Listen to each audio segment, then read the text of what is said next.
I love following fashion trends as much as the next person, but this year I've seen some trends that I think are definitely a no-go zone, and in this video I'm going to share which trends we all need to avoid and why.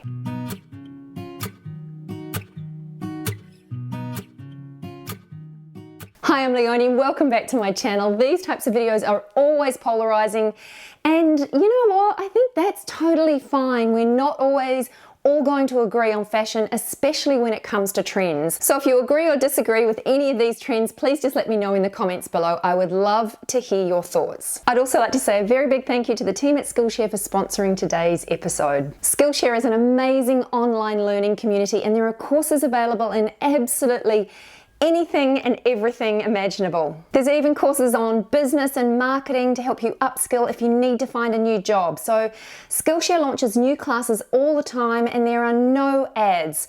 So that basically means there are no distractions. And if you're like me, that is a good thing. It's also only $10 a month to subscribe to Skillshare, but for the first 1,000 viewers who click my link in the description box, you'll get a free trial of Skillshare Premium membership. Skillshare has helped me learn so many new cool skills, and in fact I've got my eye on a new course that I'd like to take on Skillshare, which is by one of my favorite YouTubers called Sarah Dietschy. She's created a course on how to vlog and it looks really cool. I've also taught myself how to play guitar and do lots of other really cool things, so you should definitely check out Skillshare. So if you'd like to upskill this year and learn something new or use your new skills to get a new job, then check out Skillshare. As I said, I'll leave a link to them in the description box below. Anyway, with that said, let's get on with the trends to avoid this year. Okay, the first trend to avoid, and this one will be a little polarizing, and it is tie-dye. Now hear me out on this. So tie-dye took me a little bit of warming up to when it first hit the stores, probably about a year ago now. And by the time it had been around for a little while, I'd kind of warmed up to the idea of tie-dye loungewear in sweatpants and sweat tops and in really comfy casual gear. But what we are going to be seeing in 2021 is tie-dye being turned into more smart casual pieces. So I think tops, dresses, skirts, and for me that's just a step too far. I do think that it runs the risk of looking just a little bit too, what is the word for it? Too boho kind of, but not in a good way. Just a little bit too unkept and too beachy. So I just think that tie-dye can work, but I definitely think stick to more casual pieces when it comes to tie-dye and steer clear of the pieces that are definitely more in the vein of a smart casual look. Okay, this next trend is going to be very polarizing because I've talked about this before as a what not to wear, and it's back again this season. So yellow is one of the hottest colors for the year. In fact, yellow is the Pantone color of 2021.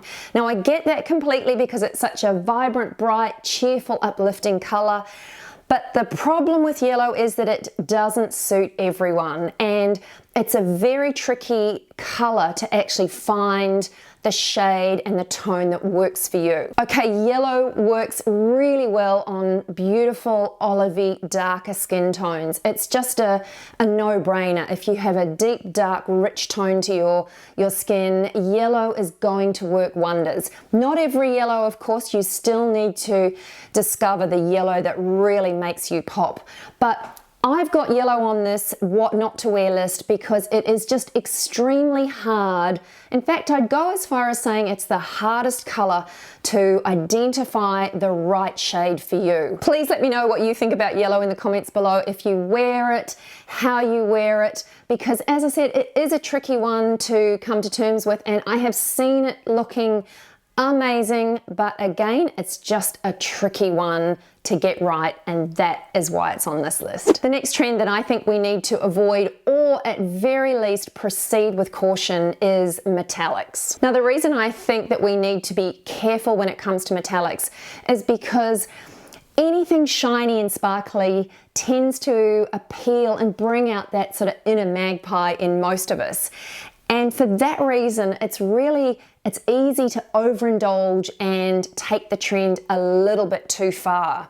The thing with metallics is that they make such a bold statement that it's really easy to kind of go too far and get it wrong. If you really do have your heart set on metallics, then I would opt for metallic detailing. I've seen some gorgeous tops with some beautiful metallic detailing on the sleeves, or skirts with a little metallic detailing down the sides.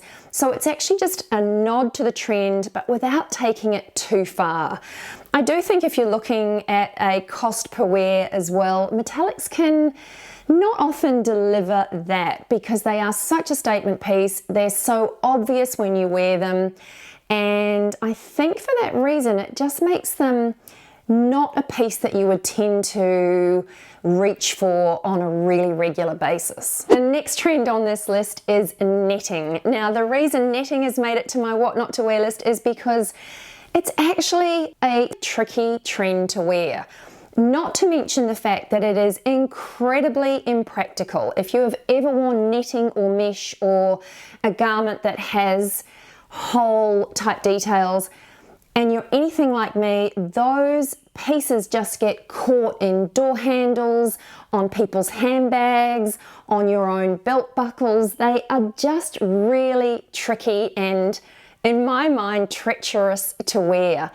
But in terms of styling, they can also be a little difficult as well. The sheerness of these fabrics means that you need to have a really good solid outfit base underneath, or otherwise you are having to sort of really consider your outfit and look at what layering pieces to wear so that your garment isn't too see-through and it actually works. Hemlines are also on the rise, and this is good for some, but for most people, really short skirts and minis are very tricky to wear. We all know that fashion is a cyclical thing, and while we have been enjoying longer line dresses and skirts, and I for one have been loving wearing my maxis, what we are going to see this year is hemlines rising. Now, if you're anything like me, that just is not great news. I think shorter skirts and dresses are very tricky to wear, especially as you get older. I don't like having hard and fast rules when it comes to fashion, but I do think it is harder and harder as you mature to wear shorter and shorter skirts, and you actually have to think harder about where you're wearing that and how dress appropriate it is. Now, I don't want to sound like a prude, and I really do believe that if you wear something and you feel great in it, then just go for it. But what I am saying here with these shorter hemlines is that we all do have to just proceed with caution, and just because it's in fashion doesn't necessarily mean that it is right for you. The biggest change for dresses this year is that many of them are being designed completely backless. Now, if you're anything like me, I would never consider wearing a dress without a bra. So it's almost impossible to wear a bra if you are wearing a backless dress. So that's the number one problem that I have with this trend. Also, I tend to think that it does look either very evening or beach. It can go kind of one way or another, and don't get me wrong, it is a beautiful, stunning look if it's worn well. I do tend to think that this is a look that, again, potentially works incredibly well on models and when it's shown on the runway, but it is a more difficult trend to really look stylish and sophisticated in these very low cut backless dresses. The next trend on this list is often referred to online as midriff flossing or just flossing. Now, I'm sure you don't really need any styling cred to realize that this trend has to be the most difficult of all, and again, it will look great on supermodels, but try and translate this trend to every day. Maybe at the beach, yes, but anything else, it's an absolute no-go for me. Despite the obvious difficulties with this trend, it's not going to be here for long. So again, it's going to be one of those trends that is here for a good time, not a long time, and that is another very good reason why it is on this list. Anyway, that's it from me today, and please let me know if any of these trends resonate with you and if they are absolute no-goes for you as well. Hey, and even if you like them, please let me know in the comments below. But if you did like this video, I would love you to give it a big thumbs up. Don't forget to subscribe to my channel for more, and as always, I'll see you in the next one. Bye for now.